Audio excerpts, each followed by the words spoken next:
शुक्र है कि पेट चो दर्द खत्म हुई है दम कराने वास्ते तो अल्लाह का शुक्र है कि मैं तीसरी दफ़ा आया दम कराउण तो मैं अल्लाह की मेहरबानी ना बड़ा सोहना रोटी भी खा लेना दर्द भी नहीं होती सौ रहना सकून ना दरूद पढ़ी दा अल्लाह की मेहरबानी ना।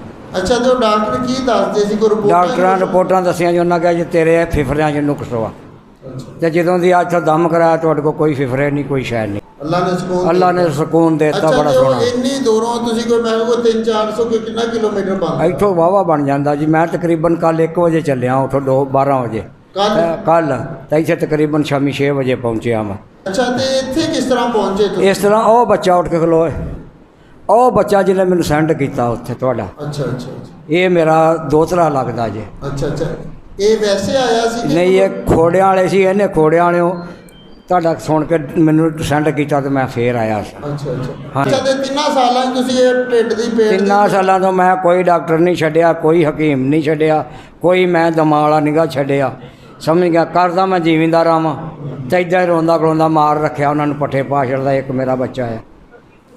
अच्छा तो डॉक्टरां कोल केड़े-केड़े शहर जा चुके? डॉक्टर मैं चौक मुंडा चौक आजम समझ गए फिर अपना लइया फिर इतों मैं लाहौरों आन के राय विंडो भी खड़ी जे फिर समुंदरियों खड़ी जे मैनू कितों फैज नहीं होया। ते दम कराना नहीं दवाई लैन मैं दम करा गया हफ्ते मंगल वाले दिन जाके पट्ठे भी वड्डे आ माल नूं पवाए भी माल मुंडे दे नाल मुंडा आंदा बाबा अगे नूं की हो गया तैनूं तो करदा कक्ख नहीं सा पट्ठे भी वड्डन डै पिया आके क्या बाबा बाबे को पहुँच गया वा बाबे को जाके जवान हो गया।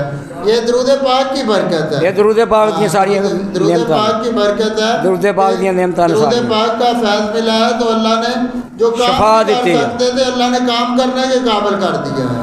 तो लागे तो मेरे जिन्ने घर ने मैं सारे दसदा सारे पंड है पे माशाअल्लाह अल्लाह पढ़ो मगे ये बरकत बड़ी आ ते पढ़ते ने पे हुण। एड्रैस एक बार अपना मुकम्मल बोलना है। हाँ जी एड्रैस एक बार मुकम्मल बोलना। जिला मुजफ्फरगढ़ तहसील कोटअद्दू आ चौक मुंडा सरवर शहीद मेरा शहर वा 129 चक हैड कांजू ते मरीना।